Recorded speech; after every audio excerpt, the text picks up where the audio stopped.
window, see the darkness inside. This ain't no ordinary ride. It's a twisted, wild slide. Lunatics running wild. Chaos on the loose, ICP inspired. We bring that wicked juice. Joshua Joseph, host of the show, ready to shock with words that leave you in disbelief, tickling your mental block. We dive into the weird, the odd, and the strange. A podcast for the lunatics. We'll drive you insane. Niggas, get ready for the madness. ICP style. We bring the craziness. Joshua Joseph in control, takes you on a wild ride. Buckle up, my friend, and enjoy the dark side.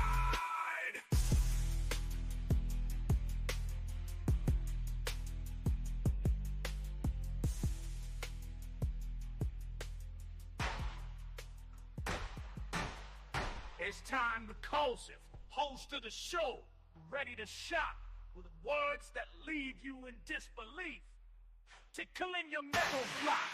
We dive into the weird, the odd, and the strange. A podcast for the lunatics. We'll drive you insane. Step into the ring, it's Monday Night Fire. My rhymes burning hotter than a funeral pyre. I'm the heavyweight champ, you can call me sire. Reviewing raw like a southern rap messiah.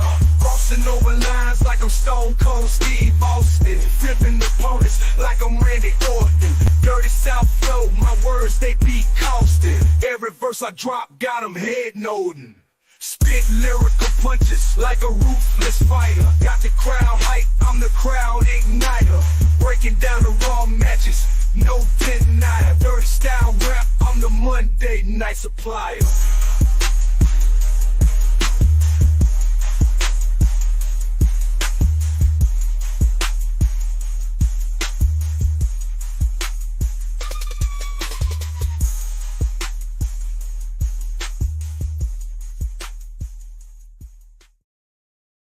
What is up, window lickers? It is I, Joshua Joseph, the voice, here for another Raw review, and it's going to be a spectacular one, just like the song says. We are your Monday Night Supplier, so join in, get addicted, and keep coming back, because we love you. We love hearing the comments, and we absolutely adore the interaction we're getting from the fans. So without further ado, you know, I do this show with a good friend of mine. He is one of the top rising voices in wrestling podcasting. He is the Grunmeister. How goes it, my friend? It goes pretty good. Joshua, how you going? I'm doing good. We had a spectacular wrestling weekend. Yeah, you can see a little sun. I had a softball state championship weekend, so very nice. That took forever. So yeah, we're here for Monday night. And how'd your weekend go, man? Any new updates on the old vehicle excursion?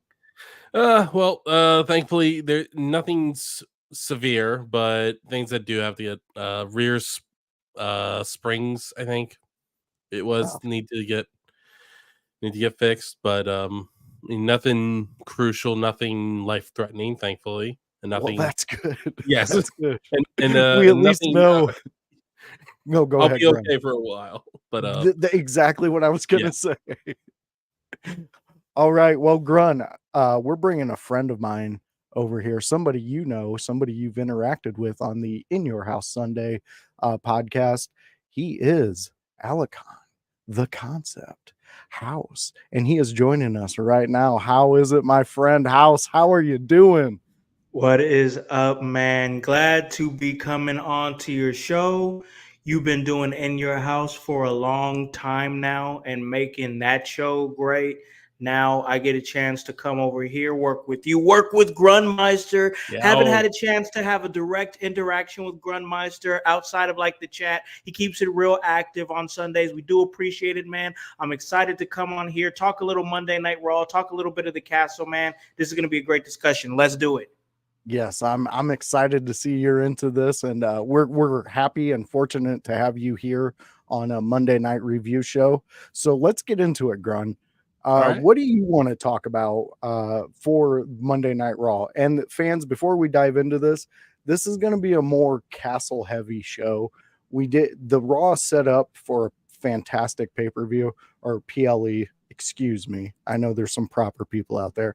But anyways, we're going to talk a lot more of the Castle and those matches, because I think that really pushed some good storylines. So go ahead, Grun. All right. Well, the one thing I noticed from Monday Night Raw is that we saw Damage Control pick up a win. We saw Io Sky pick up a win after Lyra Valkyria had beaten her in the Queen of the Ring tournament, and Damage Control used the numbers. This is what I critiqued them a couple weeks ago, that they have the numbers advantage. There is no other women's faction on Raw. They need to take advantage of the numbers. They did that. Dakota cheated, sure, whatever. But you know what? If you have the numbers advantage, why not get the wins, especially when you are, in the sense, kind of breaking apart. You got to do whatever you can to get back on track. So, but Io Sky, she's on the verge of going crazy. I agree with you on that one. Io is she's looking very dominant lately. Like her presence, you know what I mean? Like she's just giving this presence that she has some type of axe to grind. She's ready to run amok. She's ready to prove to everybody that she is Io Sky. House, what are your thoughts on this one? Well, man, one, I think about what's going on with Io Sky and her pretty much losing her mind pretty much on a weekly basis. You know, I think of character development. I think that's exactly what we're seeing with Io Sky, is the development of this character where she is taking firm control as leader of Damage Control. So we know that when she started feuding with Bayley earlier this year, it was more of a yes, we did see the title change hands, and Damage Control ended up going on to a different show. But even in the loss with Io Sky, I felt like that there was a passing of the torch that was happening, where the entire faction was not becoming a Bayley-led faction and more focused on Io Sky as the leader of this faction. And now I think what we're seeing, Voice and Grun, is I think we're seeing the development of Io Sky.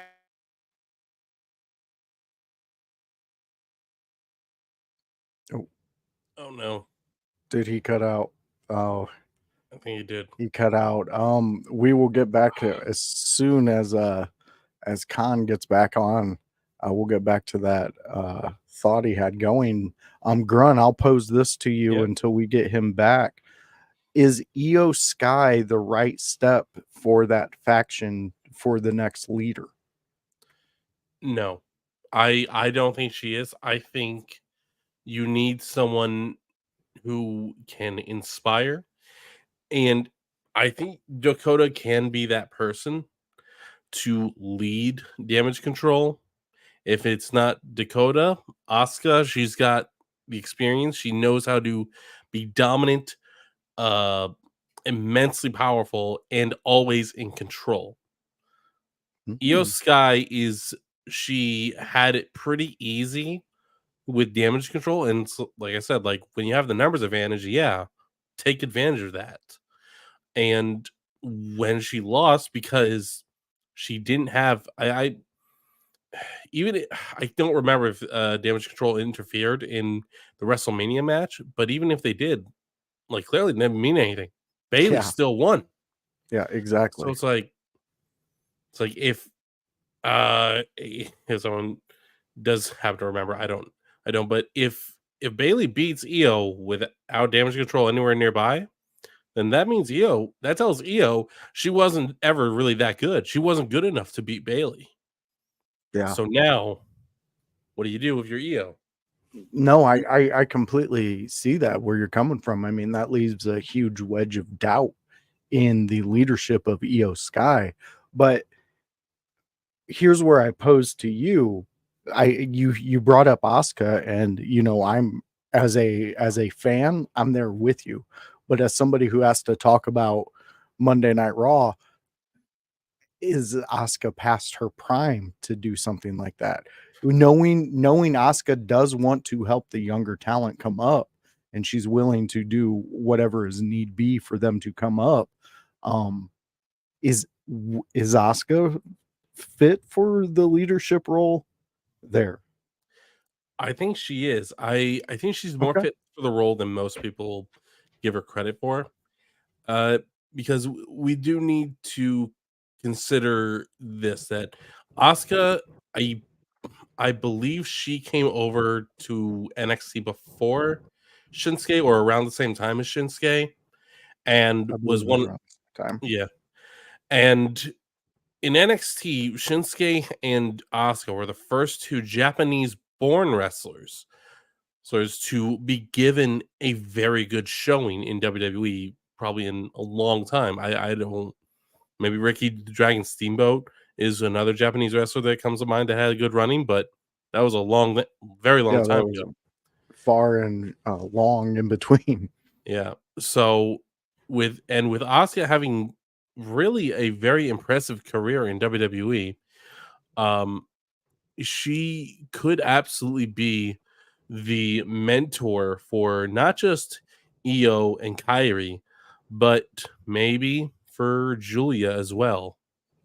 Yeah, I I like what you're saying. I mean, it makes a very vivid and beautiful future for the possibilities of Asuka and where her tutelage is going to go. You know, once you start seeing her teachings in these younger women coming up, it's going to be, you know, an Asuka centric Yeah. era. You know what I mean? I Yeah. mean, she is one in a million, and I seen on X that she's recovering from a knee surgery. Yeah. So she's been keeping us updated on that. So hopefully she'll get back quicker than later. Um, any other takeaways from Raw, Grun? Um, the the Judgment Day stuff is definitely gonna be interesting to see what happens Mhm. tonight. Um, and it's and I'm very much into this Gunter, or not Gunter, Ludwig Kaiser Sheamus feud and what's gonna happen there, because I did just realize if Ludwig Kaiser gets into that Money in the Bank briefcase and Gunter wins, what do you do there? Because Ludwig Kaiser, if he gets in, there's no doubt in my mind he would stab Gunter in the back the second he got the chance. Oh, I agree with you on that one. I agree with you on that one. I mean, that belt definitely has turned many friends into foes at the Yeah. flick of a switch. So yeah, I'm looking forward to it too. I'm really looking forward to where they are gonna go with Jade and Bianca moving forward from now. And we got House is back with us. House, please, if you can remember what you were discussing, go ahead and throw it out for us, because Okay. you were in a moment, man. I was in there, man. I was in the bag, man. So I'm just like, oh, come on. I see it stops working. I'm like, I'm ready to talk some wrestling. Come on, man. But yeah, I do remember what I was saying. I wasn't sure if you went past it or anything like that. But just my point was, it sounded like it was a passing of the torch with the stable damage control going to EO Sky. And I just basically feel like now we're starting to see that being solidified, that EO is head of this thing. She's running the show. Voice, over on In Your House, quite a few weeks ago, I praised Dakota Kai's Oh, yeah. commanding of the microphone when it was time for her to, get the mic and talk and get the heat for her team, But I feel like the story here is that it's going to be Io Sky that's going to take firm control of damage control and help them reach another level of viciousness. Yeah, yeah. I can see what you're saying and what we were discussing. We stayed in the pocket there with Okay. this particular subject, but I posed the question to Grun: is EO the right choice for this group? And he thinks no, and he thinks Asuka would be a better choice to be running the group just because of, well, there's a lot of factors into it. Her Yeah. skills, her ability, just I mean, the way she can she's entertained us with using straight Japanese. I mean, she, she's got a great sense about her and a great character, and there's not a lot you understand when she's speaking her native tongue, and it's kind of cool in a way, especially where he was bringing up that we didn't have that many Japanese born champions, but we did have Shinsuke and Asuka. Yeah, Asuka as the leader is an interesting choice because, like you said, their voice. There's a lot of different variables there that make you think, hey, she's first off. I mean, let's face it, she's the most now that Bailey's out, she's the most legitimate women's wrestler in the faction. Not taking anything away from anybody else. I feel like Io Sky is beginning to reach those levels, but Asuka has had a run in WWE that makes you well. First off, let me go back up here because my thought is like I have to really commend Asuka because she's done so much in the WWE and in the time that she's been there, and for her to be like, you know what, I'll just go ahead and take a back seat, be a part of this faction, not even be the main component of this faction, kind of be like a supporting character, like no ego at all, to be able to come in and play that different role. When let's face it, Asuka is a main event level talent and has been for a long time. I really feel like that if you are going to go that Asuka route, maybe it can be a thing where Io Sky is kind of losing her shit, and then we haven't seen Asuka for a while. So as she's trying to curve damage control in a different direction and trying to pretty much push her weight around, throw her weight around by having these tantrums, maybe this is when we see Asuka come back and like, hey, that shit's not going to fly with me. And maybe we see this butting of the heads between Io Sky and Asuka as leader of Damage Control that can lead to maybe like a match or something like that, or maybe they come together. But many different variables you can go with that, because I really feel like that when it comes to Damage Control, you have a lot of good elements there. You still have Kairi Sane. You still have Kairi Sane, and you still have Dakota Kai. But it's almost like a Jordan and Pippen situation there with Asuka and Io Sky, because like Io Sky is approaching, like she's there, like she's currently main event, but Asuka is still a perennial main eventer. Like you have what it is you have a 1A and a 1B, and I think that we can kind of butt heads. I think there's a story there, for them. No, I agree with you, and I think Grun agrees with you too on that. Grun, you have any last thoughts on this one? No, but I think an Io Sky Asuka story or rivalry, I think that could be fun. I think that could give us a chance to, for the fans that feel like they may have not seen Io Sky at her best, this could be an opportunity to show Io Sky at her best, and maybe for those that haven't seen Asuka at her best, show Asuka at her best. This could be very interesting, very fun. No, I love that idea. I love that thought. Yep. Okay. Me too. So let's jump into the Clash at the Castle. And first of all, it was a very well done PLE. Push stories. It really matches were really well done. Shocking matches. I mean, Scotland got their big pop for the women's tag. They got that one. They also got the old Scotsman Yard screw job. That's what I'm calling it now. By an old foe of CM Punk, and Piper did not get over. She did not get the title. Bailey pulled it out. So, real quick before we dive into each match, what was your guys' overall thinking of the PLE? Well, overall, I thought the pay-per-view was very good. I thought I think what we're seeing is because of the lack of pay-per-views or premium live events in Europe, and outside the United States, we're seeing that these crowds are hungry for premium live events. They're hungry for pay-per-views. And Puerto Rico last year was insane. France earlier was insane. Now Scotland, it was insane. We're going to Berlin, or they're going to Berlin in just a few months, and we could potentially be seeing Gunter walking in as WWE World Heavyweight Champion, which would be insane. Yeah. That would be insane. Yes, we got the Lou popping in. Lou, great for you to jump in and chat up with us. If you got anything to talk about the Clash at the Castle, let us hear it. House, let's hear your thoughts on it real quick. Voice, GRUN, I really enjoyed this show. I did. I have been very I've backed these international pay-per-views for a long time. I've really been enjoying them. And I've said when we really kind of they really kind of started kicking it off by going to like Saudi Arabia and stuff like that.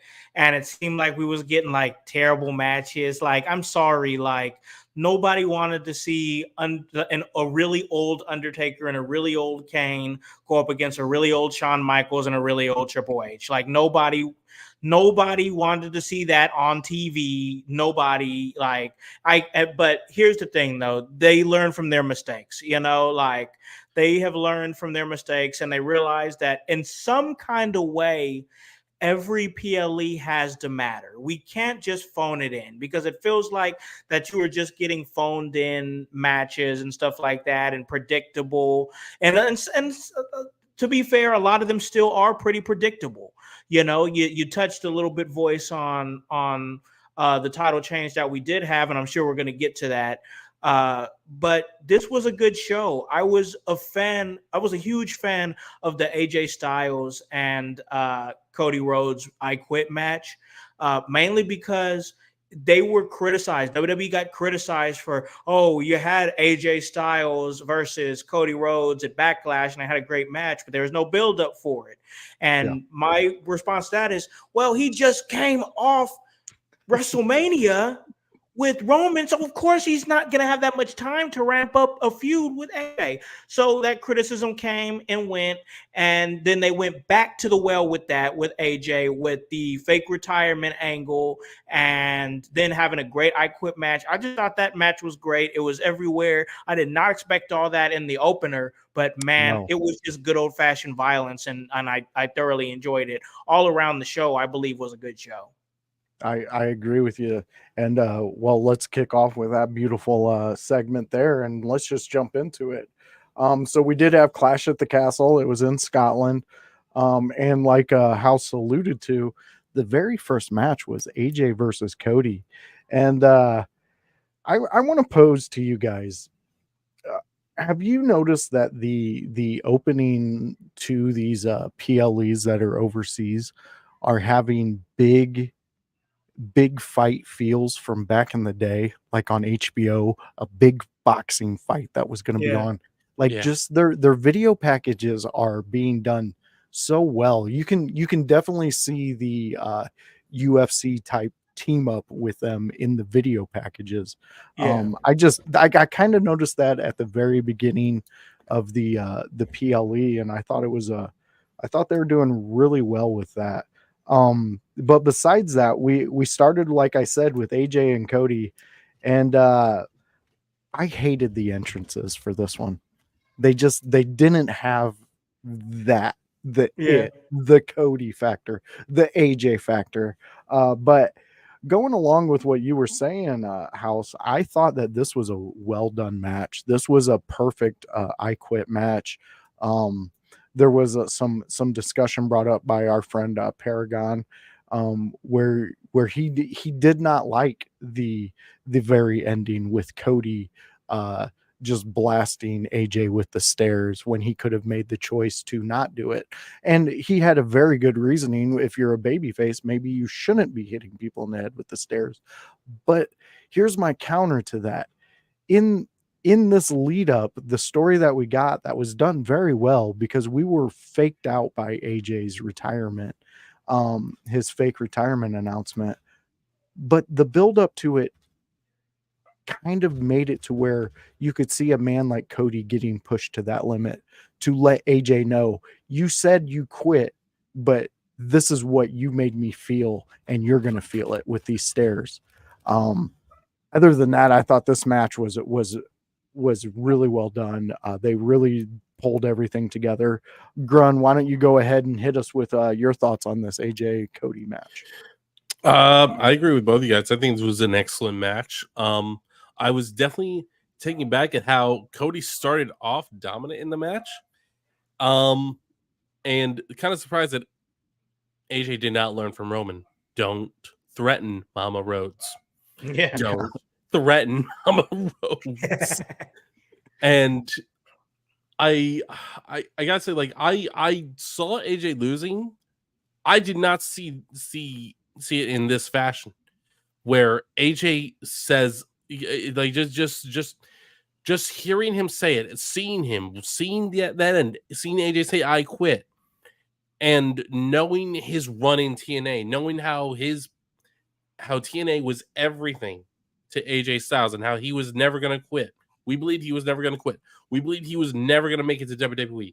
And thinking this guy is someone who would never, ever utter those words. And one of these two had to. Yeah. That is insane that Cody Rhodes went to that dark place to scare AJ, because it wasn't the pain. It wasn't a submission hold. It was the threat of how much damage he was willing to do.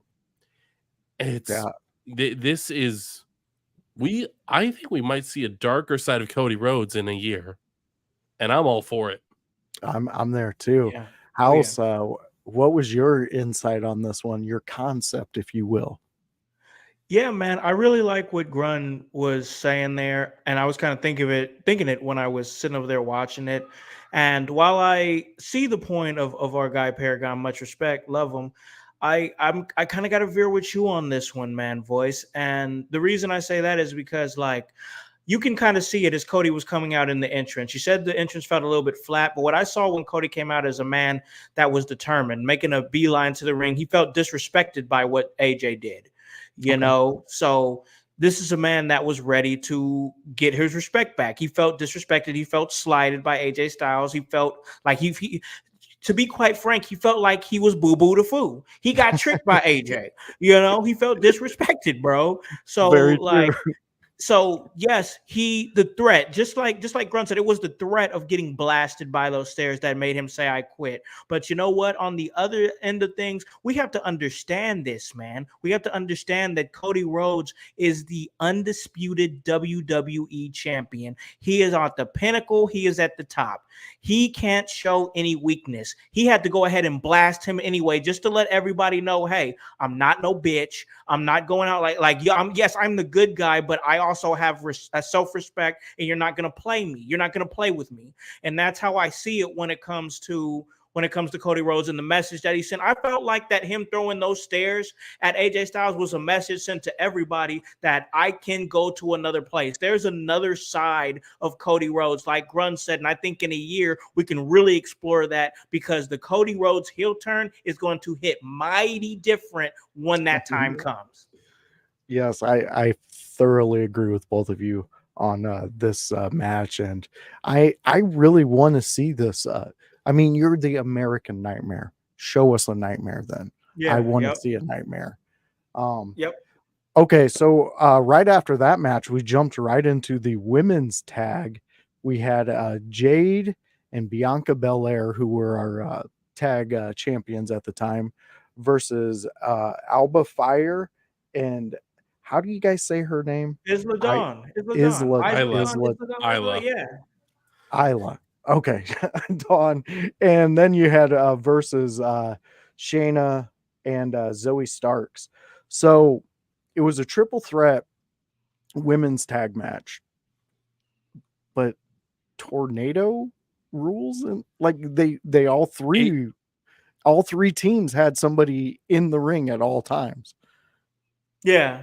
So it was like a triple threat, but then you had the partners on the apron. It was a weird situation. I mean, and I've seen. I don't want to cut you off there, man. No. Go ahead. But like I've kind of gauged, like, because that's kind of what I do, is kind of gauge reactions to things and matches and things of that nature, and that's kind of what what we do, and we react to that. A general reaction to that match is that it was pretty sloppy, but I think it had its spots. I think we got a chance to see Bianca Belair and Jade Cargill hit some of those quality tag team moves that we've start to quickly have known them for. But it's interesting that they chose now to have them drop the titles, especially when they've been kind of really digging in their bag as a tag team.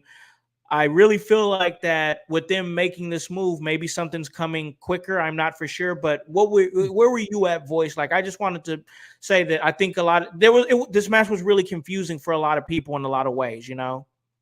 At first, I was confused when I seen all three of them start out, but then I slowly started liking it just because of who the participants were in the match. Right. We got to see Jade and her power. We got to see Bianca and everything that she's done ever since she stepped foot in a ring. But then you got to see a lot of Shayna Baszler too. You got to see a lot of her doing what Shayna Baszler does. And I love that fact. I love the idea that I did not expect Alba and Dawn to walk out with those titles. I thoroughly did not. But I'm not upset with it because it, like we talked about in the chat, it does allow for a lot more growth and stories on all three tag teams. All three are going to be able to prosper from this loss. They're not going to be, they're not getting put back to the end of the line. We all know exactly. And I don't know, I seen the Legion of Doom homage too from Jade and Bianca. They had the makeup, they had the spikes in the hair. Bianca had some spikes in her hair, but it really kind of made me feel really good as a wrestling fan that these two women are paying that little bit of respect to a great, fantastic tag team, and a tag team who was very inventive with tag team maneuvers, just like Jade and Bianca have. I've been spouting for the past months about these two. Grun, what was your thoughts on this match? This was honestly a match that I did not expect a lot from, because just going in, I didn't really even think about it, because I thought what a lot of people thought. Bianca and Jade were going to win hands down. But I did think for a second that the Unholy Union would win, and like you said, with this match being able to further storylines, you have Bianca and Jade. They can go back for the tag team titles, but at the same time, they can both say, well, we want to both win be Miss Money in the Bank. They could both say that they want to go for singles titles. They could say they want to compete against each other in friendly competition, which kind of like how Sheamus and Cesaro did in that 7-match series from years ago. Yep. Oh my God, that was brutal. God, so good. That was the greatest 7-match series I've ever seen. So were you okay with the outcome of this match, Grun? Yes, absolutely, 100%. This gives first, the I think the most important part of this is that this finally says, hey, Alba Fire and Isla Dawn, they're not just some tag team that we just randomly put together. Because they came up last, not this most recent draft, the draft before that. And I don't think have made any sort of impact. They were literally brought up to unify the women's tag team titles. That's it. And then kind of forgotten about. I thought that I thought they were just gonna be treated as the goth girls that are kind of cute. That's it. Yeah. But And they now got an you've accent. yeah, Oh, and now you've got them. You got them. You got the titles on them. You can do something with them. You can build them up. I don't know how you build them up because you're in a weird spot where where Alba is. I would guess still recovering from the loss of her mother. So it's like I think they would work extremely well as heels, but at the same time, it's like, can you get them over as heels? Got a Can little you? sympathetic Because babyface situation going on. yeah. that's going to be the hard part with them. Because I And then agree with you. They seem very awesome as a heelish tag team. Go ahead, Grun. I didn't mean to cut you off. yeah, no. I was going to talk about Shayna and Zoe because I did not think that they would team up with Sonya, but now I'm thinking that might be the direction they're going in because if it's either going to be Zoe turns on Shayna and teams up with Sonya, and then Zoe starts getting more wins and maybe gets a title, or Shayna gives in and says, "Okay, yeah, we need help. We need someone who knows how to politic backstage because she's not good at politicking. No. Sonya is. Sonya knows all about that. And I mean, like, what's wrong with a little politicking when you know Sonya has gotten herself a lot of favors over the years? I like it. And to add on to that, we got Hypocrisy Jones joining us for the Raw review. Jones, how are you doing, my friend? You. What up, y'all? What up, fellas? He married How now. goes it? I am. I'm a married man. Yes. Yes. This is the first podcast that you've been on since then, huh? Yeah, it really has. Wow, that's I'm gonna tell you, I have monumental. not done shit for like 2 weeks. not a nice. damn thing, man. Like, I've been the most casual of casual wrestling fans for like 2 weeks now. And like, I ain't even mad at it. I've been listening to y'all about the women's tag team stuff, and I was like, man, that's really interesting. But and I watched Clash at the Castle and everything. I thought that match was great. I was really sad about Jade and Bianca losing, but man, I almost forgot about Money in the Bank coming up until you guys brought it up. I'm like, oh yeah, that's where they're going with that. So now I can jump back in because some heat's about to happen, bro. That's awesome. Yes, full circle. It's coming up quick. And yeah, I didn't even think about that until Grun brought it up. And I'm like, yeah, that makes sense. Okay, they want singles titles. I get that. Mhm. Okay, so let's jump into the Intercontinental Championship match with Sami Zayn versus Gable. And before we jump into it, in this one, we had at the beginning a new Wyatt 6 code. And if you guys were looking on X today, Uncle Howdy tweeted out. That sounds dirty. Yeah, it's starting. So is tonight when they bring out the Wyatt 6? Who knows? But right now we're going to talk into the Sami Zayn Chad Gable match. Overall feelings on this one. House, why don't you start us off? How'd you like this match? Well, man, I love a good Intercontinental Championship match. I love it when it involves two great competitors. And, what's really special about this one is it has all those elements, voice, Grun, Jones. It has all those elements. It has two great competitors with Sami Zayn, fantastic wrestler. You have Chad Gable, who we all know he's been a great cardio machine, just a fantastic overall competitor. But the special thing that we're seeing with Chad Gable is really his character development. I mean, he has really just developed into a bastard.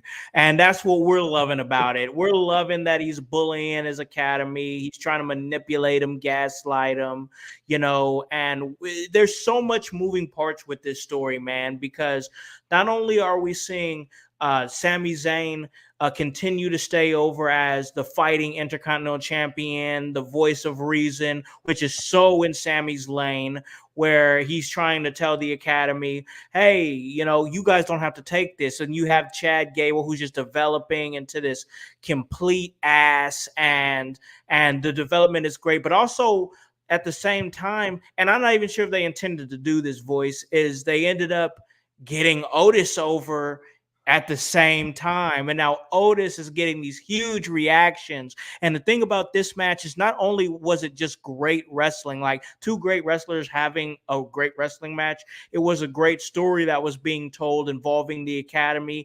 Otis is torn with what he wants to do. Everybody is ready to see Otis put his hands on Gable, but they're making us wait. I thought this match was great.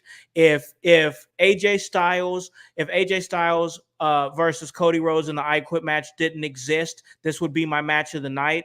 But that match does exist, so this would have to be number 2. But it's still a fantastic match. And yeah, the story continues. And if you saw that stare in the eye of Chad Gable, that gaze at the end of the match, knowing that he had his chance and it was because of his Academy not staying focused on the goal, it's going to be interesting to see what Chad Gable says tonight. No, I completely agree with you 100% on that one. Jones, what was your thoughts on this match exactly? And do you agree with House on the his perspective on it? Yeah, this may be an unpopular opinion or whatever, but the Sami Zayn Intercontinental title run is pretty weak. I'm just gonna say it. I'm gonna be that elephant in the room, and I'm gonna say it. And honestly, I was waiting for the Creed brothers to come out and whoop on Otis's ass. Okay. Jones just wanted violence out of this. Violence. He did not care. This is pro wrestling. Violence, please. Oh, bro, Exactly. I've been violent since the rap beef a couple of months ago, so it's all beef. I want it. Well, let me ask you, Grun. Okay. Does this push for Otis now? Because that's what this match was. Yes, it was an Intercontinental match, yes, but it ended up turning into we're going to start pushing Otis. At least that's from my perspective. Do you think that there's enough left in this story to get Otis over? I think so. Okay. Otis, because with the story he told on last week's Raw, where Chad Gable and Otis in backstage, out of character, are best friends, and Chad Gable has been there for him every time his career has gone astray. His career was starting to pick up with Heavy Machinery. They released Tucker Knight for whatever reason. He was starting to pick up steam when he and Mandy Rose were an item, and Vince got bored with it and cut it off. Yeah. It off. So the crowd, so now he is kind of, I just realized, he's kind of Sami Zayn when Sami Zayn bursted onto the scene of NXT, and when he first came on, that sympathetic babyface, that guy that people know can do it, know that he has the talent, know he has the ability, but never gets the chance, never really gets the opportunity to show what he can do. And now with Triple H running things, I think we can definitely see Otis at his best. We are definitely seeing a great version of Otis. We're seeing that same version of Otis that was in love with Mandy Rose, but we are seeing a lot more emotion behind him, and I think we're going to see him start standing up for himself a lot more. I think he will be IC champion at some point. I don't think it will be while Sammy's champion. I think it will be after Gable has won the title and held it for 3 to 6 months with the Creed brothers and Ivy Nile behind him. Well, let me ask you, everybody on the panel, this one. Going off of what Grun says, is the WWE in this moment using its fans as the dummies, because they've done this storyline with Otis. This is the second go around where he's saving the pretty girl. He's doing I'm mad at this guy because he's a bully. What is there any more depth to Otis? Do we get anything extra out of this saga with him and Gable going back and forth that's going to make you a bigger Otis fan as a WWE fan? Anybody's will, yeah. I'll jump in there. So getting on Otis, this is my thoughts on it. I like Otis. Otis is entertaining as hell. I really like what he does. Anytime he gets a chance to get himself on TV, he really does know how to make the most of it. And that's a very rare skill. It really is. Like, to be able to not only to get a little bit of television time and be so good that you expand it into more time and more time. And look at Chad Gable. I have to bring him up as an example.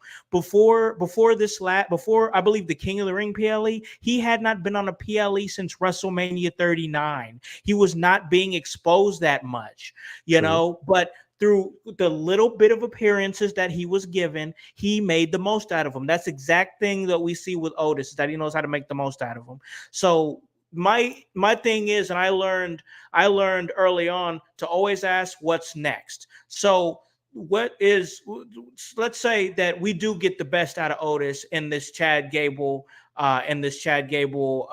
feud that is, we all know is coming at some point. So he's over, maybe he gets over big or whatever. So what's next for Otis? How do we keep Otis relevant past that? It's the same issue that we really saw with Wardlow when MJF was done with them. What was Wardlow doing after MJF? A whole lot of nothing, Yeah. So that's the thing that we true. have to ask ourselves with Otis, is after he's done with Chad Gable, what's he going to do? We hope that it's not a whole lot of nothing, but we have to make sure that if we're pushing him, there's a certain type of way you got to push Otis to keep him relevant, or else he's going to get lost in the shuffle.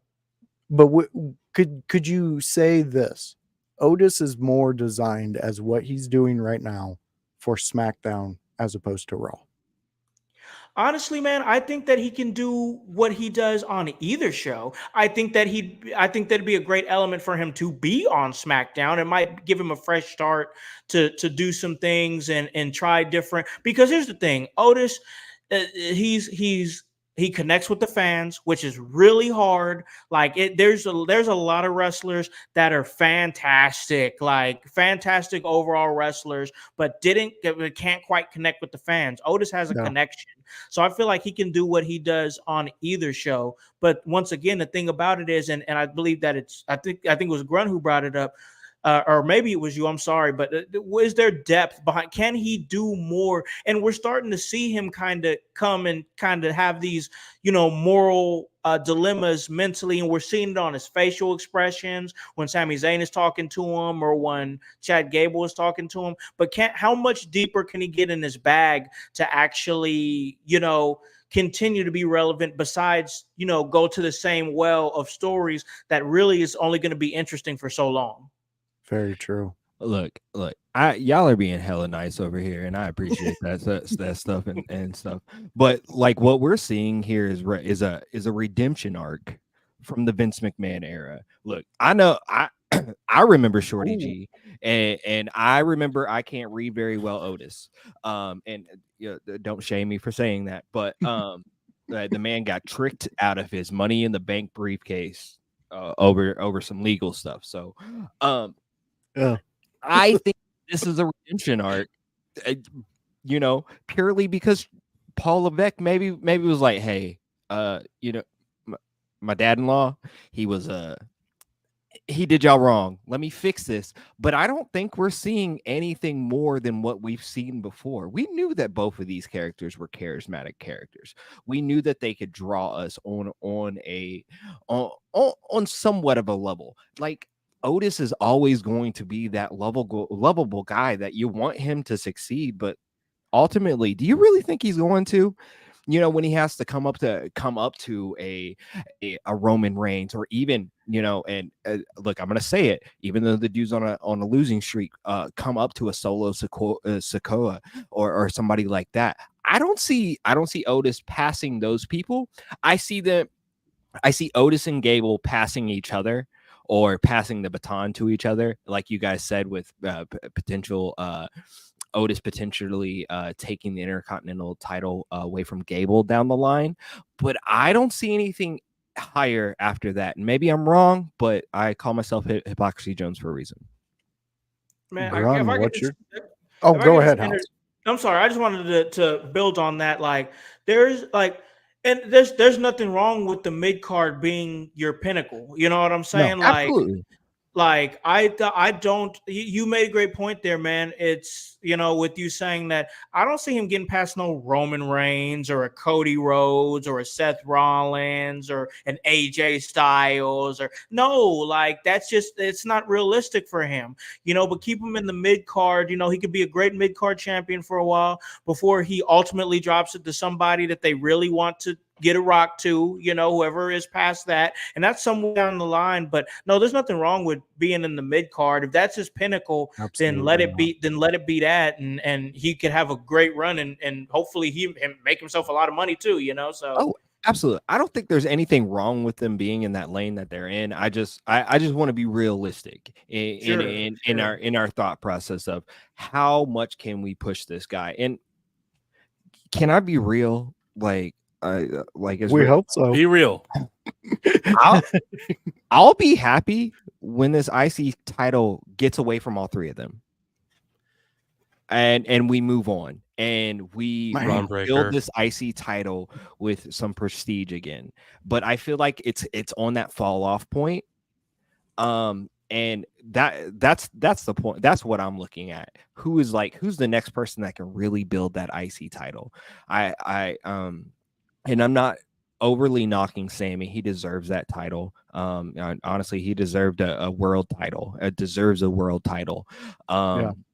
But I don't think he's elevating the IC title in the way that we saw. And maybe we were spoiled, but we got 666 days of we were reign. definitely spoiled. Yeah. A weird number to end on. For sure. But I'm future casting because I don't see any of these three guys really elevating that title any more than what we've seen.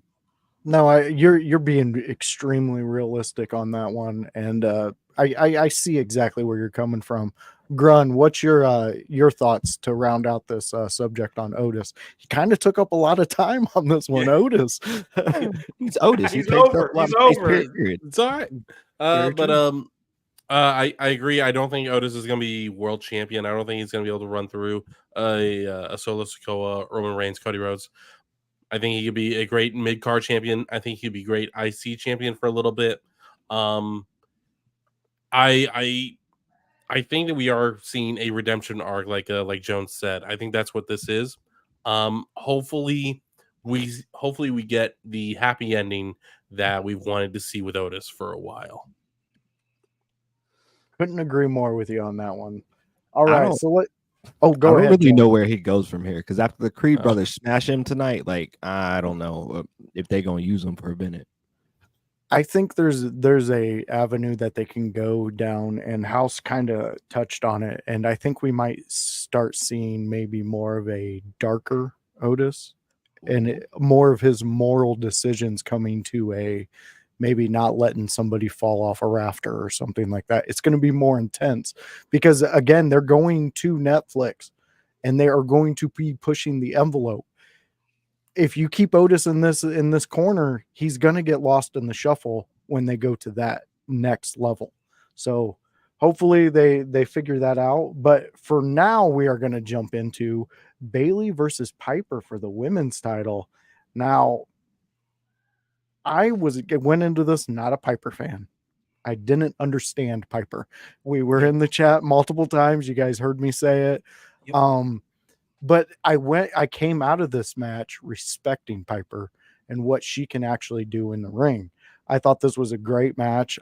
This just actually amped up even more of what I already thought of Bayley, how highly I think of her in-ring, on mic, on camera, she could be throwing shit at Michael Cole, and I'm like, that's a genius move.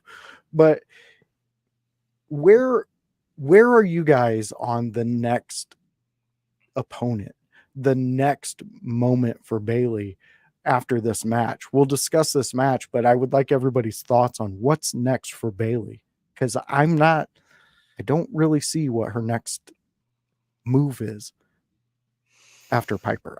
I'm not seeing it. House, you look like you're ready to explode. Let's go, House. Yeah, I was just trying to give somebody else an opportunity. Man, you mentioned it before on In Your House, and it's crazy because we literally had this conversation, and you got tricked by your own situation, man. It's right in front of your face, and it was hiding in plain sight. And we talked about this, bro, that this is exactly what she does. It's Naomi. Yeah. Oh, yes. Naomi. I have been Naomi is saying who is this. next. We've said it, voice, that this is Naomi's thing. She likes to hide in plain sight, pick up victories, start to build up her resume towards trying to get towards a championship. You don't see it coming, but boom, she's on shows every single week. Boom, Naomi picks up a victory. Next week, boom, Naomi picks up a victory. All of a sudden, she has a case towards a championship opportunity at the next PLE. I think that it's Naomi because this is what she does, and Naomi will be a great opponent to get Bailey to Nia Jax at SummerSlam in August. I like it. I like that. I'd also like to throw the names Jade and Bianca in there, as possible contenders for this WWE Women's Championship. But with that, I kind of want to piggyback off of Khan with Naomi. Because if you guys remember, not too far long ago, there was the big three in Jade, Bianca, and Naomi, and I kind of agree with Khan over here. I'm thinking that it's gonna come down to that big three, and Naomi's gonna say, "Nah, it's just big me," and she's gonna pull it out there, and then that's what we're gonna see for SummerSlam. But that is like we discussed, that is her motive. That we've seen it time and time again, and that's how she does pick up these massive wins over big names and big titles. So yeah, I like that. Grun, I see your wheels are turning over Yeah, there. his wheels are definitely turning. I see. Yeah. So I can't get the Bianca Cargill feud out of my head. We know that's where they're going. We know they're going with that.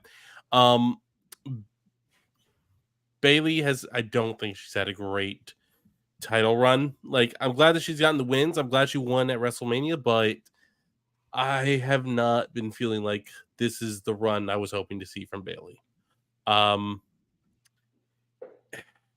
One of Bianca or Cargill being her opponent at Money in the Bank makes sense if Bailey loses and they win, because then you have, let's say it's Bianca and Bianca beats Bailey.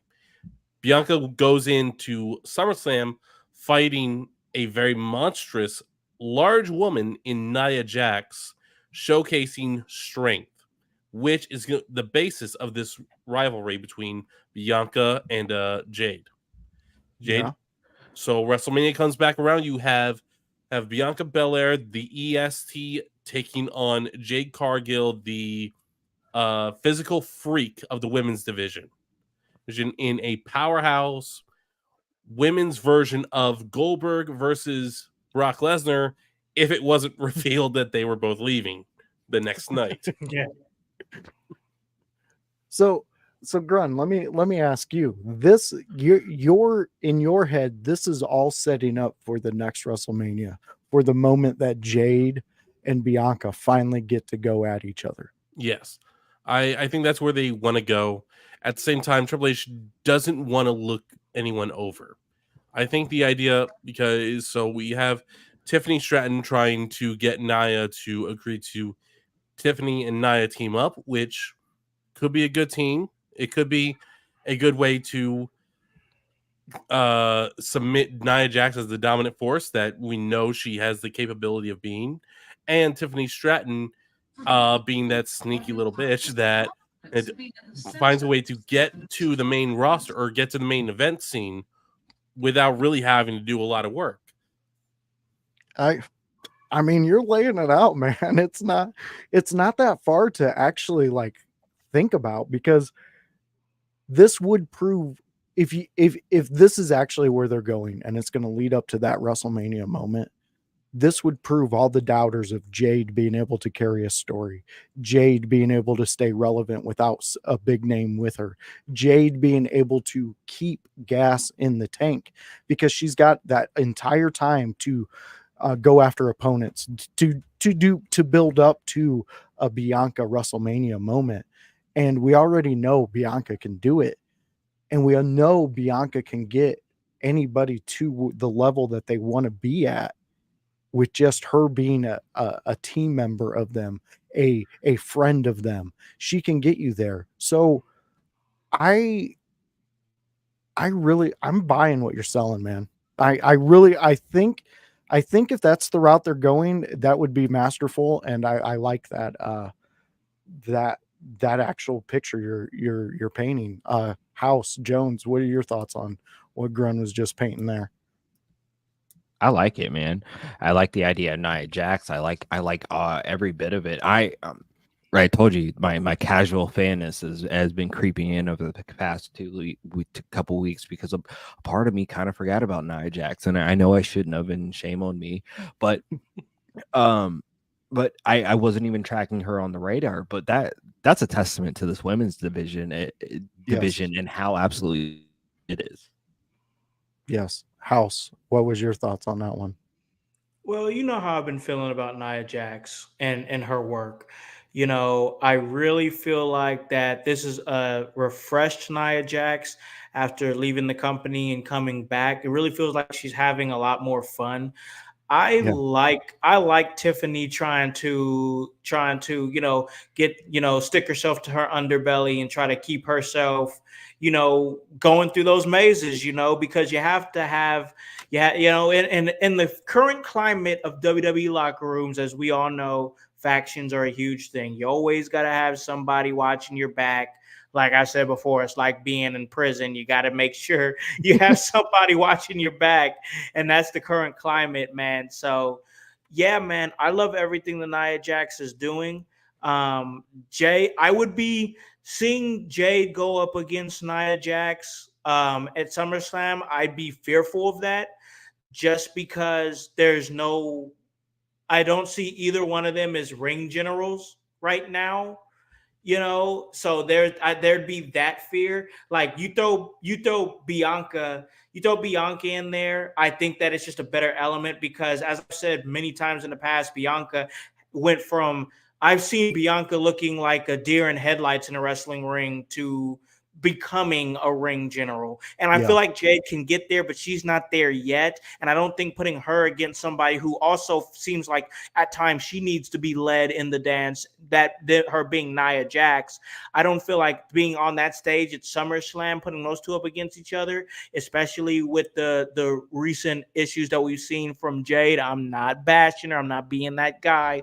But, we've seen, some of her stuff not be so clean, her getting gassed a little bit in the ring. We've seen it. It's been there. It's been obvious. So I would love, in a perfect world, I'd love to see Jade versus Nia Jax. But for the sake of wanting the best for the match, I would switch and put Bianca Belair in there versus Nia Jax. I think that you'll get a much cleaner match with that. But no, I love everything Nia's doing. I think that there's a lot of possibilities with the women's division on SmackDown right now. Oh yeah. And we've been saying it ever since you said it, House, on a Sunday house party. WWE has an abundance of riches right now, and the women's division is a shining testament to that. Okay, so everybody, I know Raw has started and we're in overtime, but mellow out, everybody, because we got one more to go through, and it is the big one.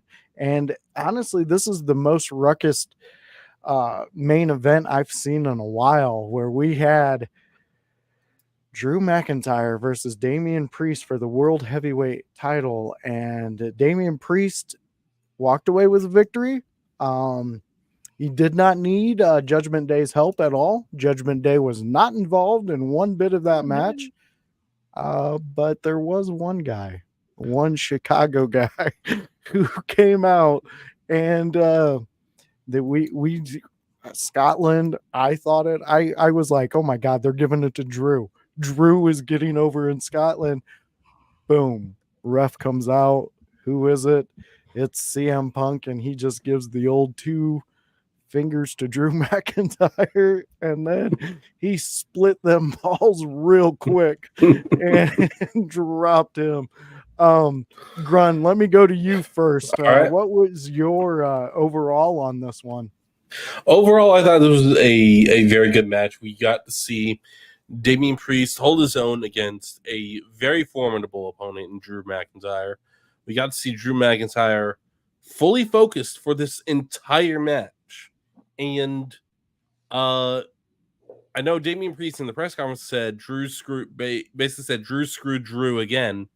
That was no, this time this time for sure it wasn't Drew, because CM Punk didn't appear before the match, he didn't appear after the match, he appeared during the match and posed as a referee.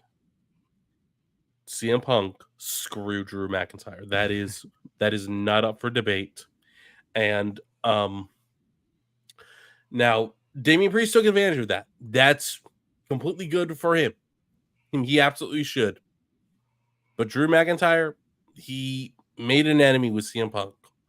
And Drew will never get a fair shot at anything for as long as CM Punk is still looking to piss him off. So Drew's got to deal with CM Punk before he goes for anything else ever again. That's very true. House, you want to jump in on this one? I do, man, because one thing that I thought of that stuck with me this entire night: how petty of a son of a bitch do you have to be to fly all the way to Scotland, have absolutely no business there? He had no business there, no match, no promotion, no anything, and comes in and just screws this guy. And then has the unmitigated gall to show up to a press conference with donuts. And we all know the history of CM Punk press conferences and pastries. Yeah. Not good. And it's, I love CM Punk's place right now. I love what he's doing because he's bringing that element of just must-see television. And the way that the cameras rolled that when he was making the run down the aisle to come in and make the count, it was so good because they never showed his face until it was time to show his face. The angle from the aerial angle with the crowd cut the referee, you could see some guy running, but you couldn't quite see his face. And then the camera from the back of the referee not showing his face until he doesn't do the 3, and then they turn around, he's got the 2 going. CM Punk absolutely, unequivocally screwed Drew McIntyre in his homeland. Listen, we got to fight now. There has to be a fight. CM Punk needs to be dispatched by Drew McIntyre. I might have jumped the gun a little bit on my prediction, but I really feel like that it's in some ways that kind of felt like a double turn. And the reason that I say that is because everybody knows that as we were going into Scotland, Drew was going to be the hometown favorite. CM Punk is a natural asshole. And it just feels with them, if they're pivoting Drew McIntyre towards being a babyface, maybe this is the right lane for Punk, because Punk can play a pretty good babyface, but I think we all know that Punk goes into a completely different bag when he's running heel. And this is a thing where honestly, Drew's done this to himself. He's poked the bear after so much time of telling everybody, hey, stop messing around with the bloodline. Don't mess with the bloodline. Just handle your own business. Stay away from them. Who's poking bears now, Drew? You told everybody to stay away from the bloodline. You stayed away, and you are poking a combustible element like CM Punk, he is not going to rest until everything that you want is dead and gone and buried. You injured him. He wants beef. This has become a long-standing rivalry that has now started to reach, volatile stages. We're going to see what happens with that. But the fact of the matter is, if it's like Grun said, and I'll just leave it at this, Drew can't do anything else until he deals with CM Punk. And that's just it right there. That's it. Very true. Very true. And it's almost like Drew has never been to Chicago and fucked with somebody who lives in Chicago. Yeah. You're gonna get that. You're gonna get that asshole attitude right off the bat. Yeah. Jones, what was your thoughts on this match? Did you? I don't know what the hell y'all are pleasantly talking about surprised? with CM Punk screwed Drew McIntyre and all this Here we and that go. and the fourth and stuff. Y'all sound like Wade Barrett, and I'm just gonna let y'all know right now, like y'all Barrett trying to get some man fired. He had business to take care of. Obviously, they were in need of a ref. He jumped in there, but his arm got cricked, and his fingers got stuck in his 2 sign. So that's what happened. And then you want to make fun of him eating pastries and stuff like that. I don't get all that, bro. I don't get it. Like he had to build up those carbs and all that stuff because did you see how long of a run that is from the back? From the back to get to the rings? Wow. Yes, Lou, you're right there with me. I know you feel me, bro. I know Lou, you feel me. Don't There is no travesty in this. Nonsense. Nobody screwed anyone. You know who screwed who? Drew screwed Drew. Here we go. Drew screwed Drew. And I'll tell you why. Because you shouldn't fuck with CM Punk in the first place. What are you doing? You make a good point, Jones. It's never a good idea to screw. He's brought down whole ass companies right now, and I know they're not completely demolished, but who's paying attention to him? I'll wait. Everybody's paying attention to Punk. House, we can never let him go on a 2-week hiatus because he just came out with bazookas. He's like a Grand Theft Auto 5, and he just wants all the stars for all the police to come after him. Y'all met me. I want all the smoke. I want all the haze. Look, I got it. Well, I mean, Jones, I got ops and shit out there. Jeez. I can't be friends with certain people. It's okay. I don't care. It's fucking burn it down, Jones. That's what he does. Burn it down just like Seth Rollins on Raw right now. My God. Yes, that is correct. We are 11 minutes into Raw. Fans, I'm so glad you stuck with us for this overtime. This was a good one to talk about, though. We had Clash at the Castle. And like I said, there was so many avenues that this PLE opened up, and we just touched on some of our ideas tonight. Jones, House, thank you guys so much for joining us. We really appreciated it. It was really fun to have all these different ideas and thoughts that are going into the one spot that we love every Monday, and that's Monday Night Raw. So, House, why don't you give the fans out there a little snippet of where they can find you, what you're doing, what you got coming up? Man, I appreciate that. I had fun doing this. Finally getting the chance to come on here and talk to Voice and my man Grun. So it was great. We got Hype coming back after his 2-week hiatus, and he's just firing off like the loose cannon that he is. We love to see it. But as for me, man, I'm always doing my thing at In Your House. And man, we have some special stuff going on involving men in this chat right now. We're actually going to be doing a little chronicling of ECW. We're going to do a couple of watch-alongs from some very important ECW matches, as we are going to be having an Extreme Week, and it's going to be capped off with some really cool surprises later on this month as we circle some of these ECW matches. I'm excited for it. I know Voice is also, a product of ECW, so I know he's excited for it. And then later on this month, we have some really great stuff. We're going to talk more about that on the show. I don't want to give too much away, but we got some really cool surprises coming for our fans over in your house, the household.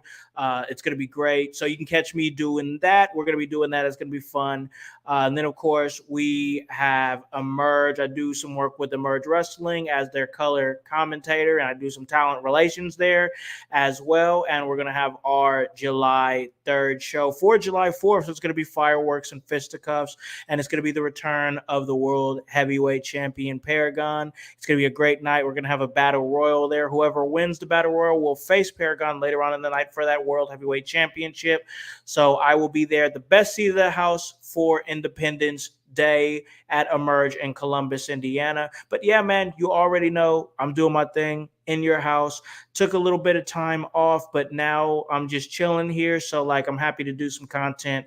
Always things going on with wrestling. So yeah, man, that's where you can catch me, in your house, Emerge Wrestling. I'm just chilling, doing my thing, bro. Holla at me. Awesome. Jones, drop it. Let them know where they can get you. Like Snoop Dogg, like drop it like his. I think so. He was the guy who did that.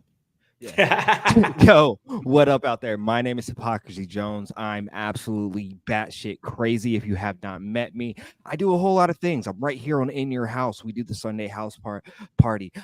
We rock a little bit with Pope Elijah Burke, so make sure to check those podcasts out on his YouTube channel.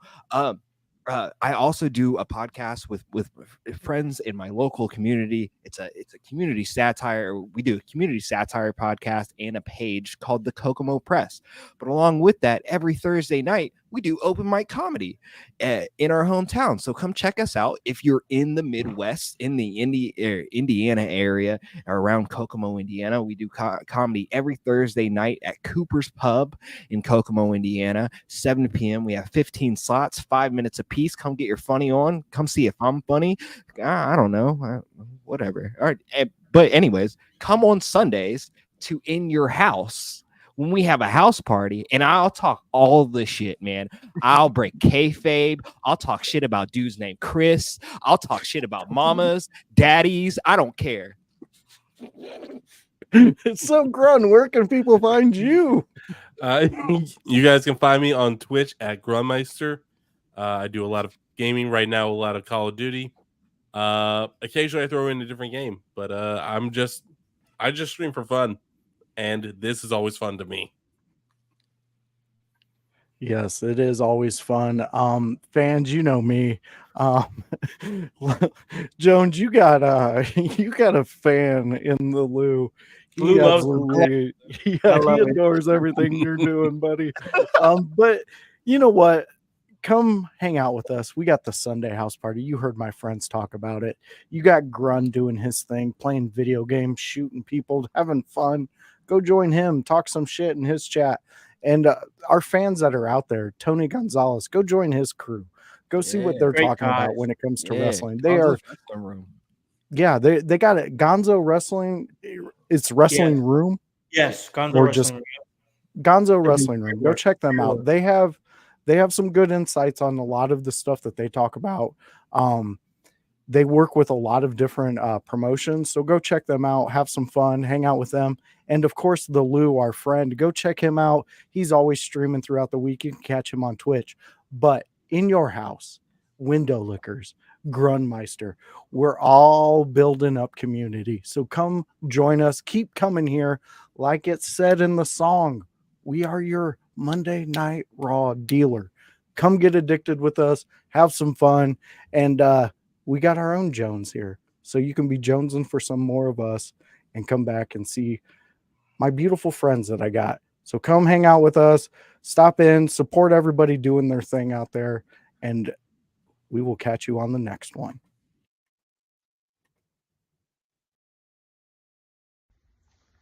Hey there, kiddo! It's your friendly neighborhood, Mr. Kilmore here. And as professional wrestling's favorite TV dad, I suggest you go over and you watch the Monday Night Raw review with Gunmeister and Josh Joseph, as we call him, The Voice.